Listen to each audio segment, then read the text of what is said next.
Assalamualaikum warahmatullahi wabarakatuh. Anggapan bahwa menulis sejarah itu mudah, ternyata yang kita temukan adalah sebaliknya. Jadi bangsa Indonesia tampaknya mempunyai kebiasaan dalam kebudayaan lisan. Artinya orientasinya adalah berkomunikasi dengan bertatap muka atau tradisi mengobrol, kemudian berpidato, ya, kemudian bercakap-cakap.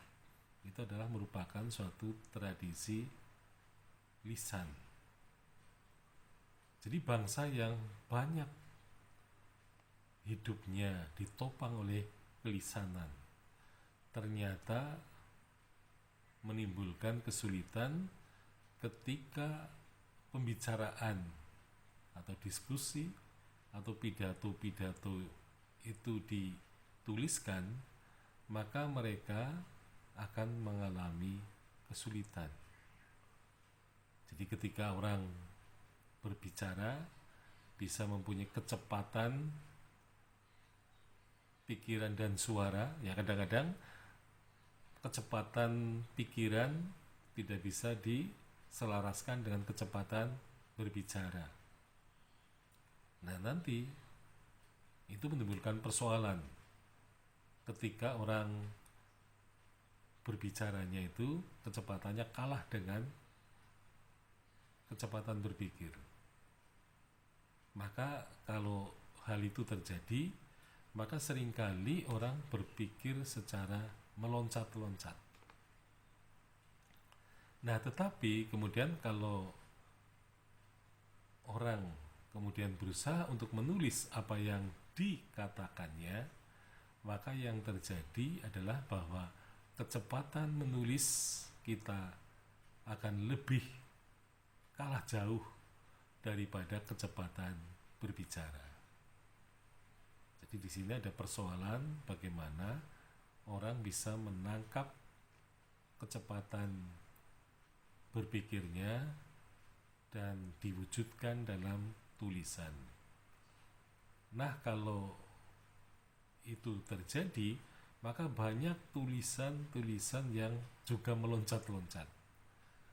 Ya, jadi meloncatnya itu lebih ketara lagi gitu ya. Nah, ini. Jadi rupa-rupanya memang tradisi lisan ini mempersulit penulisan. Jadi karena belum mempunyai kebiasaan untuk berliterasi.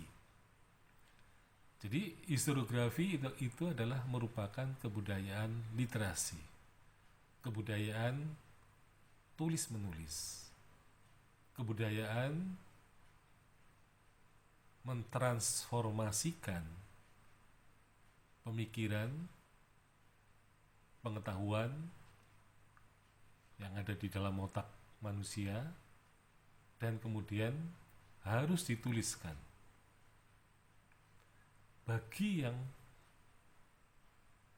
penulis yang awal tentu saja akan kesulitan karena ini semuanya tergantung kepada kemampuan berbahasa. Artinya kemampuan berbahasa itu akan didukung oleh kemampuan penguasaan vocabulary. Jadi vocabulary yang banyak dikuasai oleh seseorang, maka orang itu ketika menuliskan sesuatu, maka dia ketika harus memilih kata-kata atau diksi, maka dia tidak akan salah pilih. Karena salah pilih berarti akan mempunyai kesalahan bermakna atau maknanya tidak relevan. Ya, jadi persoalan diksi ini memang penting. terutama dalam penulisan sejarah. Meskipun sejarah itu ditulis dengan bahasa sehari-hari, tetapi tentu saja bukan bahasa sastra. Nah, sehingga di sini sejarawan memang tetap memerlukan penguasaan vocabulary yang kaya supaya narasinya itu tidak menjemukan. Jadi tradisi narasi yang didukung oleh literasi ini sangat penting bagi sejarawan ya, dari masa manapun ya. Jadi artinya sejarawan memang harus menguasai vocabulary yang luas dan kaya ya, karena mereka harus tadi memilih kata-kata yang tepat untuk mengekspresikan fakta-fakta yang diinterpretasikan itu. Nah, tentu saja bagi masyarakat yang sangat mendasarkan kepada kebudayaan lisan, ini memang suatu perubahan yang sangat berat. Jadi ketika mereka mengkisahkan, menarasikan masa lampau dalam bentuk tradisi lisan, mereka akan lancar-lancar saja ya, karena memang itu merupakan tradisi yang hidup dalam masyarakat. Nah, sehingga pada zaman dulu para pendongeng, para pencerita itu mempunyai kemampuan untuk menghafal kisah itu, karena sebenarnya dia sudah menghafalkan. Dalam artian dia selalu menampilkan narasi masa lampau itu secara berulang-ulang. Nah, sehingga dia akan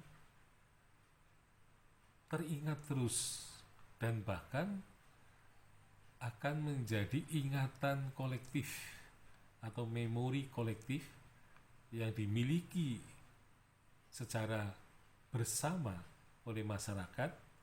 Nah, sehingga kemudian tradisi lisan itu akan diwariskan melalui ingatan kolektif yang mereka dengar ya. Jadi bagi masyarakat yang tuli tentu saja tidak mungkin bisa mendapatkan warisan tradisi lisan.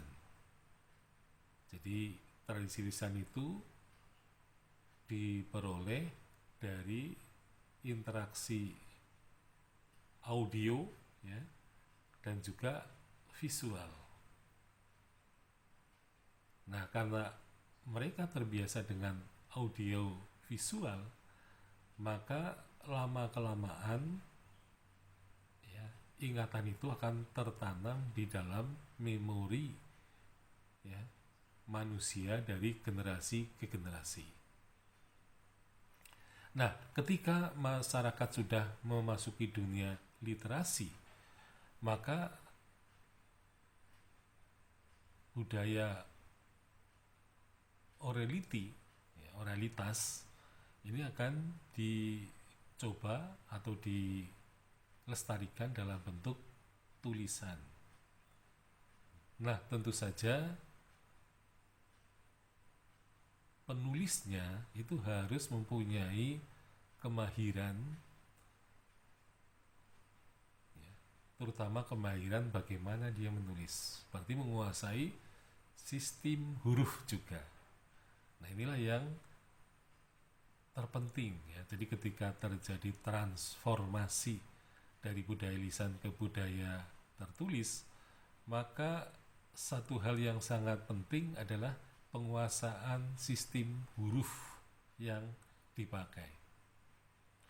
Kalau seorang penulis tidak menguasai sistem huruf, maka dia akan mengalami kesulitan untuk mentransformasikan suara menjadi bentuk tulisan. Nah, inilah yang menjadi tantangan bahwa kebiasaan lisan ini memang akan mempersulit atau menghambat proses ke arah penulisan sejarah. Jadi salah satu hal yang menyebabkan penulisan sejarah di Indonesia itu terganggu karena tadi kebudayaan lisan yang terlalu kuat, kebiasaan berbicara yang terlalu panjang lebar, tetapi mereka tidak bisa hidup dalam kesunyian antara mata dan huruf dan juga pikiran. Nah, sehingga kemudian historiografi itu bisa dinikmati dalam bentuk tertulis. Sekian, Assalamualaikum warahmatullahi wabarakatuh.